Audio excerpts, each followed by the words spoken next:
Você tem tentado ajudar pessoas, mas sente que está se desgastando, perdendo energia, até se afastando de Deus? A Bíblia nos alerta: nem toda ajuda é bem recebida, e nem toda ajuda agrada a Deus. Neste vídeo, você vai descobrir 7 tipos de pessoas que a palavra nos orienta a não ajudar diretamente. Mas antes de começar, se esse tema já tocou seu coração, curta, se inscreva no canal e ative o sininho das notificações. Aqui você encontra reflexões que te fortalecem, te guiam e te aproximam da verdade divina. Agora sim, vamos mergulhar nessa palavra poderosa e aprender a ajudar com sabedoria. Você já tentou ajudar alguém que simplesmente se recusava a ouvir? Que achava que sabia tudo e não precisava de ninguém? A Bíblia nos ensina que, em certos casos, a melhor ajuda é o silêncio, a oração e o afastamento. O primeiro tipo de pessoa que a palavra de Deus nos orienta a não ajudar é o orgulhoso. Aquele que vive acreditando que está acima dos outros e que não precisa nem de conselhos, nem de Deus. O orgulhoso se torna cego pela própria arrogância. Ele não enxerga suas falhas, se recusa a mudar e, pior, menospreza qualquer esforço feito por quem quer ajudar. A Bíblia é clara: o orgulho precede a destruição. Provérbios 16:18. Um exemplo forte disso é o rei Nabucodonosor. No auge do poder, ele olhou para tudo o que tinha e disse: "Não é esta a grande Babilônia que eu edifiquei com a força do meu poder?" Daniel 4:30.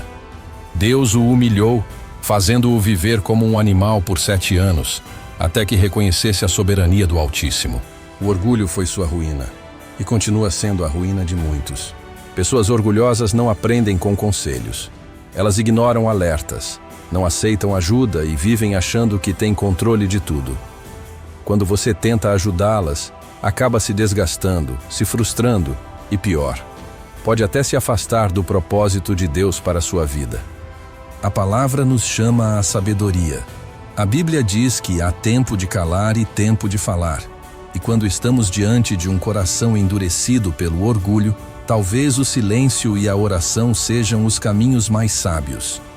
O que fazer então? Ore. Entregue nas mãos de Deus. Permita que o Espírito Santo trate diretamente com essa pessoa. Muitas vezes, só a dor da realidade será capaz de quebrar esse orgulho e abrir caminho para o arrependimento. Você não precisa carregar esse peso sozinho. O orgulho precisa de confronto com a verdade, não de apoio. Deus sabe como lidar com os corações altivos e sabe o momento exato de intervir. Forçar ajuda a um orgulhoso é como regar uma pedra, não dá frutos. Só haverá mudança quando o próprio coração se abrir. Até lá, a sua missão é ser luz, interceder e manter a paz. Lembre-se, Deus é soberano, e Ele trabalha onde nós não conseguimos agir. Confie, descanse e seja sábio nas suas relações. O segundo tipo de pessoa que a Bíblia nos orienta a não ajudar é o nécio. Alguém que rejeita conselhos, ignora alertas e continua cometendo os mesmos erros. Não porque não entende, mas porque se recusa a aprender. Ser nécio não tem a ver com inteligência, tem a ver com atitude. O nécio ouve, mas não escuta. Vê, mas não enxerga. Ele prefere manter-se no erro do que aceitar correção. Provérbios 12:1 diz: "Quem ama a disciplina, ama o conhecimento. Mas quem odeia a repreensão é tolo." É forte, mas claro. O nécio foge da sabedoria como se ela fosse uma ameaça, quando na verdade é o caminho para a vida. A Bíblia ainda compara o nécio a um cão que volta ao seu próprio vômito, Provérbios 26:11. Uma imagem pesada, mas real. Ele volta ao erro como se fosse natural, ignorando o sofrimento que isso gera. Você pode alertar, pode aconselhar, pode oferecer todo o apoio, mas se o coração da pessoa for nécio, nada disso surtirá efeito. E o pior, tentar insistir pode te arrastar para o mesmo ciclo de frustração. Provérbios 13:20 nos alerta: "O companheiro dos tolos sofrerá o mal." Isso quer dizer que, ao andar com um nécio, você também se expõe ao prejuízo, e o risco é grande demais para ser ignorado. A insistência em ajudar alguém que não quer mudar pode te afastar do seu propósito, minar suas forças e enfraquecer sua fé. Você começa tentando ajudar e termina frustrado, esgotado e sem direção. Então, como agir? Com sabedoria. Em vez de investir energia tentando transformar o nécio, invista em oração. Entregue essa pessoa a Deus. Ele é o único capaz de tocar onde nós não conseguimos alcançar. Deixe que o próprio erro mostre a verdade. Às vezes, a dor será a única professora eficaz. Não por maldade, mas porque o sofrimento pode despertar onde a palavra não chegou. O nécio precisa aprender a colher o que planta. Só assim pode surgir arrependimento verdadeiro. Enquanto isso, você precisa guardar seu coração e seguir firme no caminho da sabedoria. Lembre-se, a sua missão não é carregar todo mundo. Sua missão é ser luz.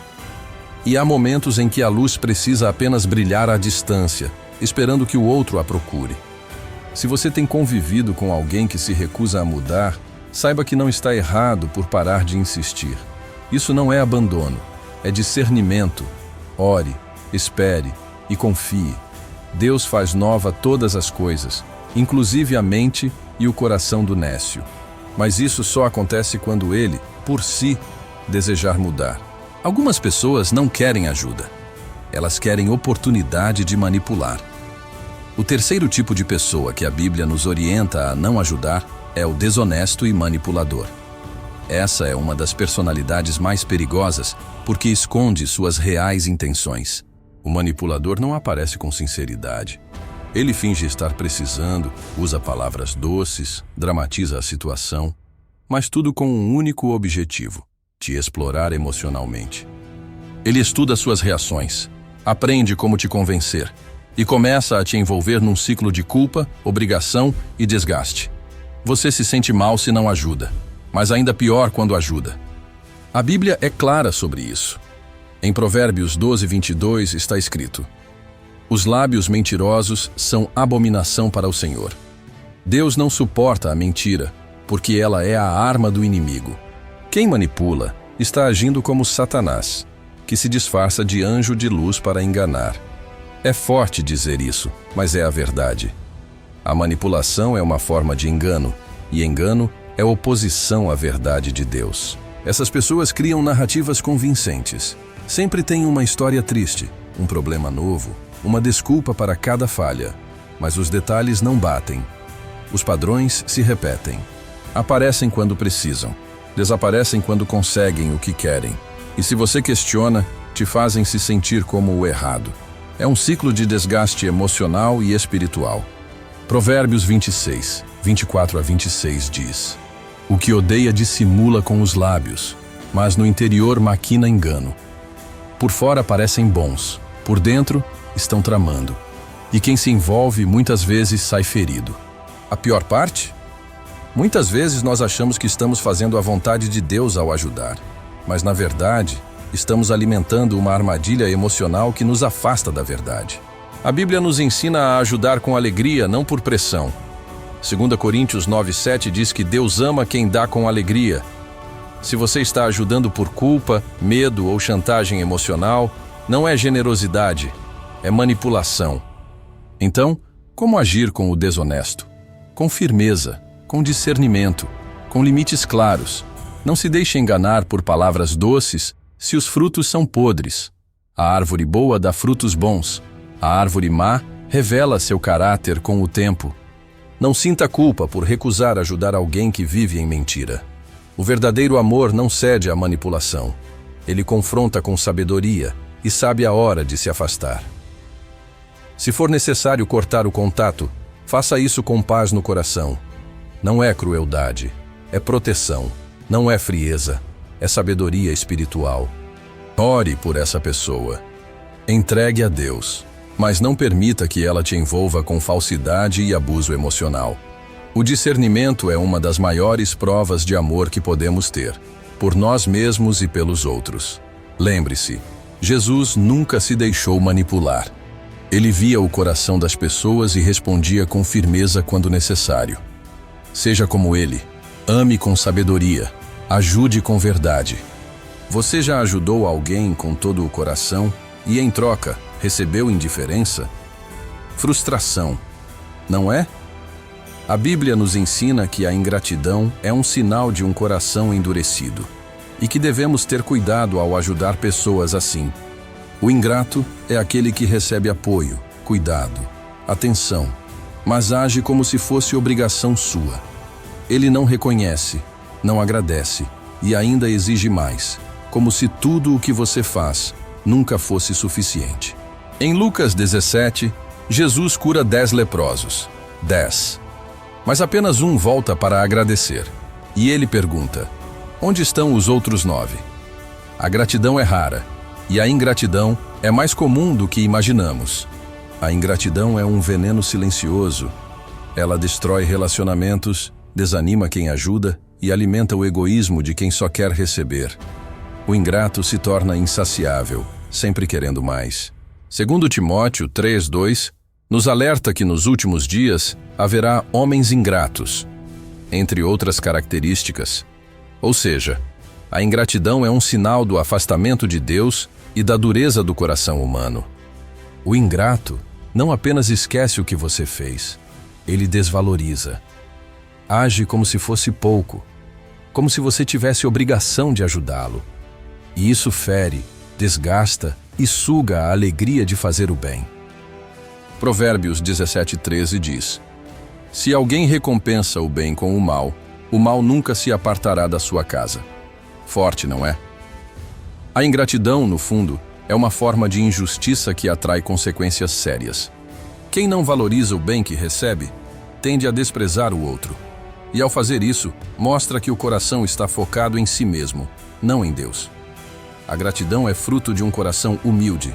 A ingratidão vem do orgulho. Ajude uma vez e o ingrato verá como obrigação. Ajude de novo e ele vai exigir. Ajude pela terceira vez, e se negar depois, ele vai te culpar. É um ciclo tóxico de desvalorização. Mas e então? Como agir? Primeiro, entenda. A sua bondade não depende do reconhecimento dos outros. Você é bom porque Deus é bom, e Ele vê tudo. Mas também é preciso sabedoria. Estabeleça limites. Não permita que sua generosidade seja explorada. Não se sinta culpado por parar de ajudar quem não valoriza. A Bíblia nos ensina a ajudar com discernimento.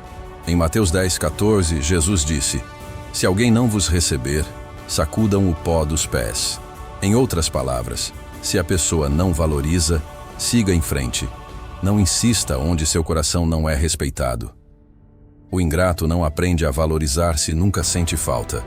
Às vezes, parar de ajudar é a melhor lição que você pode dar. É quando a ausência fala mais alto que 1000 palavras. Continue ajudando quem realmente precisa e demonstra gratidão. Sua recompensa vem do Senhor, não das pessoas. Ele vê cada gesto, cada esforço, cada semente plantada com amor. A gratidão transforma, a ingratidão endurece, e você não precisa insistir em terra seca. Plante onde o solo é fértil e o coração está aberto. Há pessoas que têm força, capacidade e oportunidade, mas escolhem não fazer nada. Esperam que tudo caia do céu, enquanto os outros se esforçam. A Bíblia chama esse tipo de pessoa de preguiçosa e nos alerta claramente sobre como lidar com ela. O preguiçoso não quer crescer. Ele quer receber sem plantar, colher sem trabalhar. E quando você tenta ajudar, ele aceita, mas nunca muda, porque a preguiça o mantém estagnado.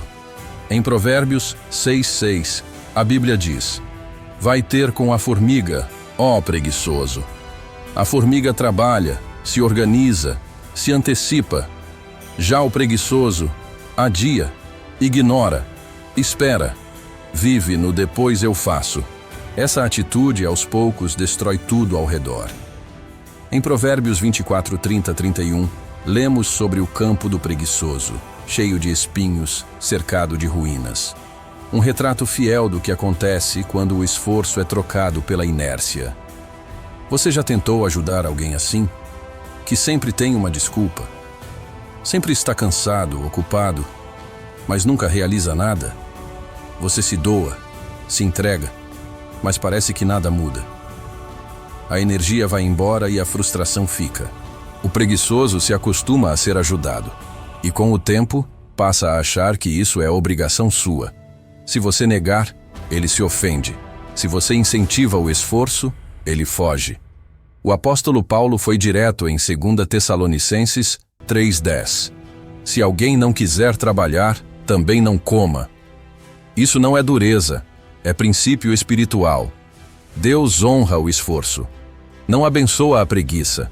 A pessoa que se recusa a agir perde o direito de exigir.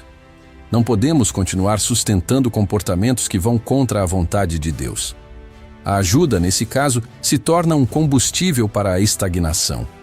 A preguiça paralisa os sonhos, mata a produtividade, rouba o propósito, e você não foi chamado para ser muleta de ninguém. Foi chamado para ser luz, e isso inclui ensinar pelo exemplo. Em Provérbios 13:4 lemos: A alma do preguiçoso deseja e coisa nenhuma alcança, mas a alma dos diligentes se farta. O esforço traz resultados. A preguiça traz frustração. Então, como agir com quem vive nessa condição? Mostre o caminho, mas não carregue a pessoa nas costas. Incentive o esforço, mas não resolva tudo por ela. Estabeleça limites e, se necessário, permita que ela enfrente as consequências. Às vezes, a dor da necessidade é o que desperta o desejo de mudança, não por maldade, mas por amor verdadeiro. A Bíblia nos chama a sermos diligentes e a inspirarmos isso nos outros. Em Colossenses 3:23 está escrito: Tudo o que fizerdes, fazei de todo o coração, como para o Senhor. O trabalho é honra, o esforço é semente e a preguiça é desvio.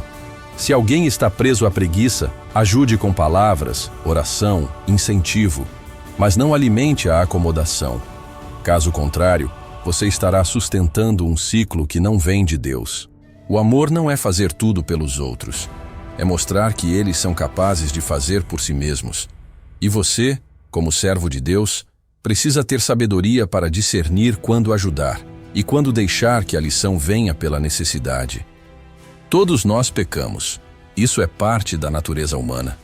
Mas há uma diferença entre quem luta contra o pecado e quem escolhe viver nele.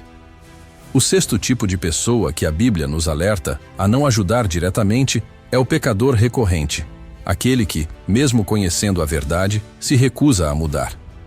Em Hebreus 10:26 está escrito: Se continuarmos a pecar deliberadamente depois de termos recebido o conhecimento da verdade, já não resta sacrifício pelos pecados. Esse versículo mostra o peso de rejeitar o arrependimento. O pecador recorrente sabe o que está fazendo. Ele já foi advertido, já ouviu conselhos, já recebeu apoio, mas opta conscientemente por continuar no erro. Sua atitude não é fraqueza, é rebeldia. A palavra nos mostra que Deus é amoroso e paciente, mas também santo e justo. Ele dá chances, mas não compactua com o pecado contínuo. Persistir no erro, mesmo após correções, é desprezar a graça de Deus. Provérbios 29:1 diz: O homem que, sendo muitas vezes repreendido, endurece a cerviz, será quebrantado de repente, sem que haja cura. Isso significa que o pecado contínuo fecha portas que antes estavam abertas. Tentar ajudar alguém nessa condição pode ser perigoso, não apenas pelo desgaste emocional e espiritual, mas porque você pode acabar encobrindo o pecado em vez de permitir que a pessoa enfrente suas consequências. Em Tito 3:10, a Bíblia é clara: a um herege, depois de uma e outra admoestação, rejeita. Ou seja, há um limite. Quando alguém se recusa a mudar, mesmo após diversas tentativas, é hora de parar. Mas isso não quer dizer abandonar. Quer dizer mudar a forma de ajudar. Em vez de insistir com palavras, insista em oração. A intercessão pode ir onde os nossos conselhos não alcançam. O pecador recorrente precisa de confronto com a realidade. Muitas vezes, só a dor das consequências será capaz de provocar arrependimento verdadeiro. E isso, por mais difícil que seja, pode ser parte do processo de Deus. Romanos 2:4 diz: A bondade de Deus te conduz ao arrependimento. Mas se a pessoa despreza essa bondade, o que resta é disciplina divina. E é nessa hora que precisamos dar um passo atrás e deixar Deus agir. Ajudar alguém que escolhe permanecer no pecado é como tentar resgatar quem não quer ser salvo. Não é nossa função forçar a mudança. É Deus quem transforma o coração. Nossa missão é orar, amar com verdade, alertar com sabedoria e saber quando parar de insistir. A ajuda verdadeira respeita o tempo e a liberdade do outro e confia que Deus está no controle. Se você convive com alguém assim, não carregue a culpa por não conseguir mudar essa pessoa. Você não foi chamado para salvar ninguém, mas para ser luz e testemunho. Ore, entregue, confie. E lembre-se, quando o pecador se quebrantar, Deus estará pronto para recebê-lo, e você poderá estender a mão com alegria. Mas até lá, a melhor ajuda é a intercessão silenciosa e firme. Chegamos ao último tipo de pessoa que a Bíblia nos orienta a não ajudar: o perverso. Aqui, não estamos falando de alguém fraco ou confuso. Estamos falando de alguém que escolheu conscientemente praticar o mal e se afastar de tudo o que é justo. A perversidade não é um tropeço, é um estilo de vida. O perverso vive em rebelião contra Deus, pratica a maldade com prazer e influencia outros a fazer o mesmo. Ele semeia contenda, mentira e destruição. Provérbios 6, 12 e 14. Descreve o perverso como alguém de coração enganoso, que acena com os olhos, arrasta os pés e faz sinais com os dedos. Em seu coração há perversidade.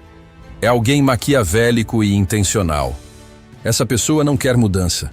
Ela rejeita a verdade, despreza o bem e se opõe à justiça.